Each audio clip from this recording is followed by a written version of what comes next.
availability, the security, the compatibility. So I would like to walk you through what is the principles, our systems, addressing them in our deployment strategies. So first principles, high availability, we have a long talk yesterday. So generally, we built the dual active or hot standby setup, or remote backup site, or combine the local dual active with the remote disaster recovery. And what I think is most important in the financial sector is high security, right? So all the network communication is encrypted using the TLS 1.3, and voice transmission is protected by the SRTP protocol to ensure data security. So we also use the enterprise-grade firewalls and intrusion prevention system to guide against the DDoS attacks and unauthorized access. The third one is about the high compatibility. This principle, I see our Redstone, we include the user, we can include the 5-layer architecture, like including the user layer, the application layer, the service layer, the middleware layer, and the resources layer. So that means we update specific modules and expand the system horizontally. For example, I just talked about the recording module yesterday. In the past, the old system, we only, for example, have one recording unit. And if it fails, you will lose everything, right? But now with our modular design, you will allow to have the multiple recording collectors to run in parallel. You can have 3, you can have 4, and even more, depends on the deployment. So this way, if one module fails, the others can keep the system running without the interruption.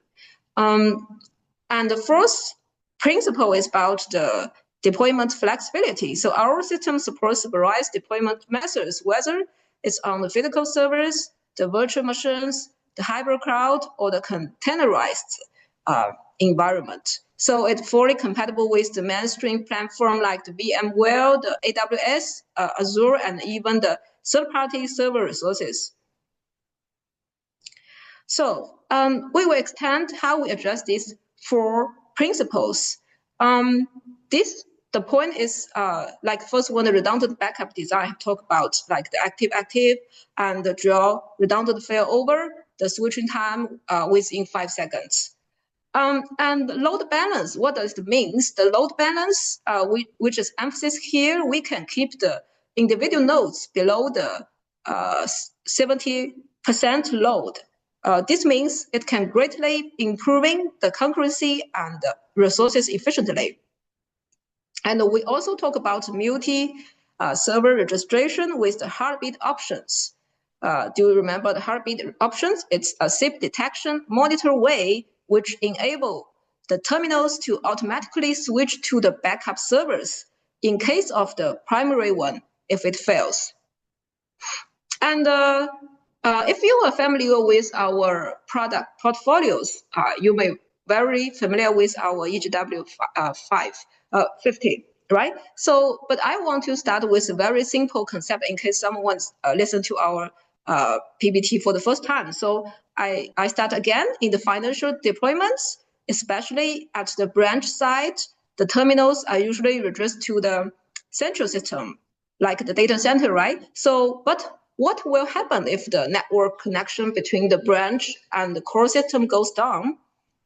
Because even you have the dual data centers or dual servers, if the transmission network, like the VPN, is disrupted, usually the phones at the branch would be normally not working. So to solve this problem, we deployment a local gateway at the branch. It acts as a backup voice system when the main network connection is lost. This gateway will automatically switch to cores to the local PSTN line. For example, the local trunk or the SIM-based 4G, 5G connection to allow the branch to continue making and receiving calls. We call this the voice survivability, or we call it the local regeneration. So this is the crucial design feature for the business continuity. Yeah, we have taught it yesterday. So we deploy 2 servers at the same site, both working in parallel, and these 2 servers monitor each other using the heartbeat detection. So at the same time, the configuration data between them is synchronized in real time to ensure consistency. And this is another scenario. We have the geo-redundant active-active deployment also taught yesterday. Instead of placing 2 servers in the same data center with deployment some in the separate locations. For example, one is in Beijing and one is in Shanghai. So for systems perspective, there is no functional difference. Both servers provide the same services, run the same applications, and use the synchronized configuration and registration logic. The only thing you have to bear in your mind is I just told you yesterday in the IMS-based deployment, because our unique product, New Link platform, does not support the dual network. So for the situation like you have the 2 network like the private and the public network, this scenario we have to use the SBC. I hope you can understand my meaning.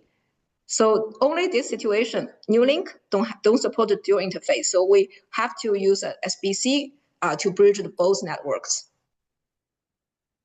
This I have already talked about just now. So the recording, I also have told you yesterday about recording. I just analyzed the comparison between the old one and new ones. But for today, I talk about little details for the recording and the compliance in the financial VoIP solutions. We often have some more requirements from the large financial institution, like for example, recently the Bank of China, they have requirement for more detailed features, like they were asked, is the system supports the distributed recording across the multiple branches? And do they allowing each office to manage its own recordings, while the headquarters can maintain the full visibility and controls? So this can meeting the regulatory and audit requirements. All of these specific requirements for our customers, they will also teach us, because we are growing for more future features. Also, I just want to talk again about the difference for the old ones. Do you remember the recording agent and the rec series? The mechanism is the recording gateway simultaneously send the audio stream to the 2 independent recording measurement platforms.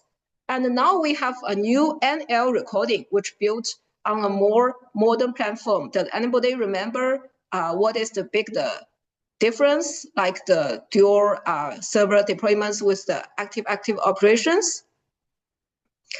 So the old one and the new one, the most different is like we have the new one, we have the collection modules, right? We can have the modules like each module supports up to how many of the concurrent recording channels does anybody remember yesterday? It's about the 600. So we can scalable with deploying multiple modules. So the new one is have a lot of features that before we don't have. And another point, I think maybe more important in the financial sectors, which is they can support the encryptment storage. The encryptment storage is S3. I think the collect module comes with its own local storage, and its management database is deployment in a dual node configuration, allow the bi-direction access and crucial level high availability. The key words is about the secure storage. You can just remember the secure storage, like the automatic backup and S3-based cloud storage is fully supported. What means the S3-based cloud storage? S3 protocol is a cloud storage standard proposed by the Amazon. So now it's compatible with many cloud service providers. So I go very detailed here, because I think some points from the specific industry maybe will help us to understand more what our recording system can help you